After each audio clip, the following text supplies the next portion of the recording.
lalu Bosman sudah mengatakan bahwa perang melawan globalis ini masih panjang, masih lama dan memerlukan daya tahan atau endurance yang panjang. Menghemat tenaga, menghemat amunisi, dan cerdik merupakan langkah yang dibutuhkan. Bukan pinter loh ya, cerdik. Pinter itu bisa hafalan di sekolah, itu pinter. Mengikuti ilmu yang diberikan oleh guru, oleh dosen di kampus, itu pinter. Kita sekarang juga pejabatnya orang pinter semua. Saking pinternya cetak uang dibilang inflasi. Ngutang asing itu benar, bergantung dolar itu benar. Lalu kerjasama dengan negara komunis yang penuh tipu daya dibilang benar, dan bergantung pada investasi asing itu benar. Dan genre berpikir begitu saat ini berkuasa mutlak mengatur negeri ini. Jadi yang di atas tinggal gampang, cuman bagi sembako sama kunjungan-kunjungan. Itu pinter pejabatnya namanya. Pinter minteri atasan, sama pinter bodohi rakyatnya. Sementara yang dimaksud cerdik di sini adalah street smart, orang yang memakan pengalaman hidup yang keras, makan jalanan, terantuk-antuk hidupnya, namun mantulnya lebih tinggi dari jatuhnya. Di atas orang cerdik ada lagi, orang bejo atau orang beruntung. Nah,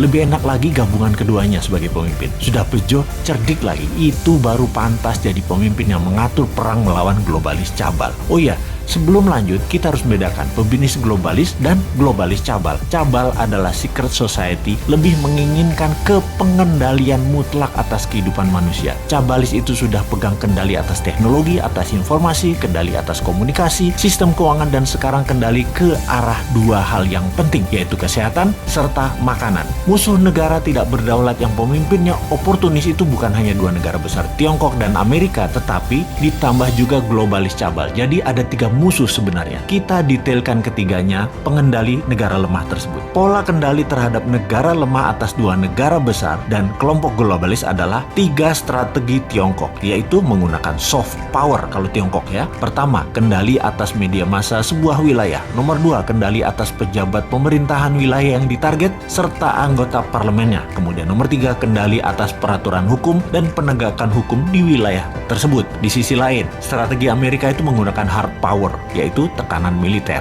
terorisme, ideologi, humanitarian, menggunakan organisasi multilateral seperti IMF, PBB. Semua adalah tool Amerika untuk menyedot aset harta negara lemah. Strategi globalis cabal adalah pegang sosial media, informasi, dan big data. Mereka bukan mau menguasai wilayah hajat hidup seperti Tiongkok, ambil sumber daya alam seperti Amerika, kendalikan energi dan oil, serta dolar. Bukan. Globalis cabal kendalinya atas data, atas minat interest seseorang, mengubah tindakan perilaku, merubah society, merubah dunia dengan merekalah pemegang kendali hidup manusia, bukan hanya wilayah. Globalis cabal anti negara, anti nasionalisme, senang atau mendukung pemimpin otoriter yang bisa dikendalikan oleh mereka. Jadi saat ini perangnya ada tiga front, Tiongkok, Amerika, dan globalis cabal. Globalis saat ini pegang kendali atas big farmasi atau perusahaan obat-obatan besar serta kesehatan. Alat tes COVID, virus COVID, dan vaksin adalah satu paket globalis cabal yang punya. Sistemik sekali kerja mereka, didesain panjang sejak 15 tahun yang lalu. Detail, rinci, terarah, lengkap dengan perang medianya, desain ketakutannya, dan alat yang disebut COVID atau virus yang sedikit lebih mematikan dibandingkan flu itu. Bahkan vaksin buat para petinggi big farmasi atau elit globalis cabal beda dengan yang dikasih ke masyarakat. Pastinya yang di masyarakat itu mengandung merkuri. Ini kata data intelijen pertahanan internasional loh ya, mudah-mudahan data ini salah. Vaksin globalis paling nggak suka dengan imunoterapi atau imunodulator, peningkatan imunitas yang dipakai untuk melawan mereka. Karena tidak bisa didata, tidak bersertifikat. Mereka globalis cabal yang perlu bukan hanya vaksinnya laku, PCR antigennya laku, sebaran virusnya cepat dan meluas, tapi data itu tidak kalah penting bagi mereka. Globalis menyarankan pakai masker dan lockdown di banyak wilayah sesuai dengan saran versi globalis. Semua sudah dibuat protokolnya, sehingga efeknya perangnya panjang. Ada yang improvisasi, misalnya pakai imunoterapi lokal, lockdown ringan bergantian, ekonomi jalan biasa, pakai data center satelit sendiri, komunikasi pakai tool negara tersebut sendiri, sosial media punya sendiri, negara tersebut nggak akan rubuh, ekonomi jalan dan COVID musnah dalam sekejap. Anti saran globalis dan melawan mainstream pasti menang.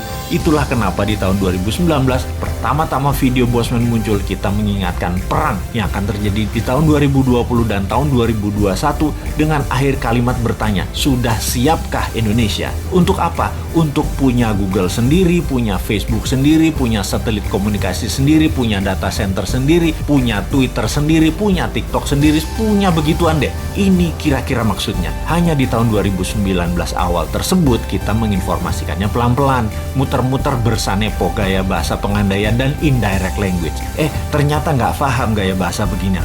Jawa Timurane bosmen metu tak sikat pol saiki. Faktanya perang pandemi ini panjang, 2025 baru bersih. Dan bukan karena virus solusinya, tapi natural herd imunitas solusinya. Terpapar banyak dan sembuh pakai imunitas diri sendiri dibantu booster multivitamin dan mineral. Kemudian perang apa lagi yang akan terjadi? Yaitu perang cuaca atau climate war. Sudah sejak tahun lalu dimainkan. Dan kalau yang ini Rusia ikut bermain. Selain globalis cabal Tiongkok dan Amerika di belakangnya negara sekutu, terutama G7. Mulai nyadar sekarang di mana-mana hujan juga banjir. Kata-kata puitisnya adalah bagai hujan di musim panas. Jadi kenyataan benar karena ya direkayasa cuacanya. Masihkah tidak sadar juga setelah pandemi, maka kesengsaraan lain akan terjadi, yaitu kelangkaan pangan. Sudah siapkah kita? Atau seperti 2 tahun ini, walau sudah diingatkan tetap aja menjalankan semua seakan-akan seperti anak SD gambar pemandangan 2 gunung, matahari, dan sawah. Wapokmu kapan? Bro, seroprevalence Amerika itu sudah di atas 49%.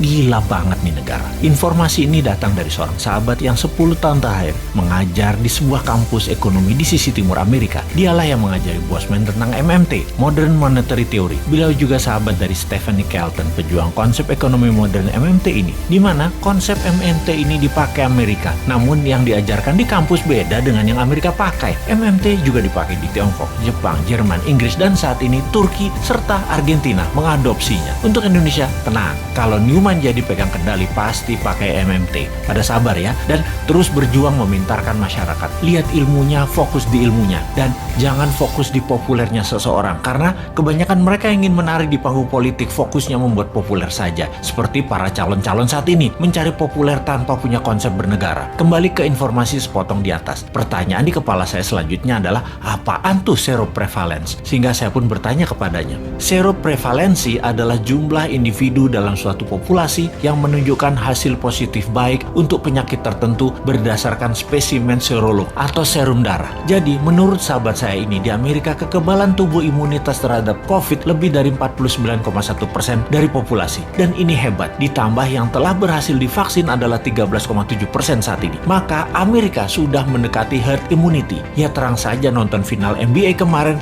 pada nggak pakai masker. Kenapa hebat? Karena mayoritas kekebalannya didapat dari alami, yaitu natural herd immunity. Gak heran dalam diskusi di Clubhouse, Elon Musk mengatakan, unvaccinated sperm 50 years from now are more precious dan gold, yang dalam arti sederhananya adalah sperma manusia yang tidak divaksin lebih tinggi nilainya dibanding harga emas 50 tahun lagi. Oke, wis jangan dipercaya omongan Elon Musk. Itu hanya omongan manusia oportunis. Sing bener pejabat saat ini, maha bener. Kita harus dukung terus demi utuhnya NKRI sampai masanya New Mind tiba. Sing sabar ya. Kalau pandemi corona adalah bencana alam natural disaster, maka sesungguhnya kesembuhan alami adalah herd immunity natural juga untuk mengalahkannya. Sungguh, strategi yang terbaik adalah dari alam oleh alam. Kalau COVID adalah man-made disaster, ada 2 strateginya. Nego dengan yang mengendalikan dan ikuti maunya mereka, atau tantang mereka, tantang perang puputan, tantang perang sampai mati. Pakai vaksin sendiri, pakai imunoterapi, pokoknya jangan pakai vaksin asing aja. Wani ora, kalau nggak berani ya seperti saat ini, ikuti aja protokol globalis. Dilanjut oleh teman saya tadi. Jadi kalau Amerika pakai vaksin mengatasi herd imunitas secara mayoritas itu hoax.